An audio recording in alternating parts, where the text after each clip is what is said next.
మాజీ సీఎం జగన్ బొమ్మ పేరుతో ఉన్న సర్వే రాళ్లను ఏం చేయాలనే అంశంపై మంత్రివర్గ సమావేశంలో సుదీర్ఘంగా చర్చించారు. సర్వే రాళ్లపై జగన్ బొమ్మను తొలగించాలని మంత్రులు సూచించారు.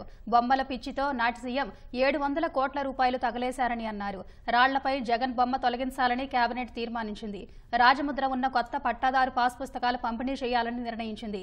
జగన్ బొమ్మలతో ఉన్న పాస్ పుస్తకాలను ప్రభుత్వం వెనక్కి తీసుకోనుంది. రీసర్వేపై కేబినెట్లో రెవెన్యూ శాఖ నోట్ సమర్పించింది. రీసర్వే వల్ల తలెత్తిన వివాదాలపై చర్చించారు. గత ప్రభుత్వ విధానం వల్ల రీసర్వేపై భూ యజమానుల్లో ఆందోళన ఉందని మంత్రులు వ్యాఖ్యానించారు. భూ యజమానుల్లో ఆందోళన ఉంటే గ్రామాల్లో వివాదాలు పెరుగుతాయని కేబినెట్ అభిప్రాయపడింది. రీసర్వే ప్రక్రియను అబేయన్స్ లో పెట్టాలని కేబినెట్ నిర్ణయించింది. స్థానిక సంస్థల ఎన్నికల్లో 2 కంటే ఎక్కువ పిల్లలు ఉంటే అనర్హత వేటు నిబంధన ఎత్తివేసేలా చట్ట సవరణ బిల్లుకు కేబినెట్ ఆమోదం తెలిపింది. మావోయిస్టులపై మరో ఏడాది పాటు నిషేధం విధించేలా కేబినెట్ తీర్మానం చేసింది. వైసీపీ ప్రభుత్వ హయాంలో అబ్కారీ విధానం, గత టీడీపీ హయాంలో చేపట్టిన మద్య విధానంపై కేబినెట్లో చర్చించారు.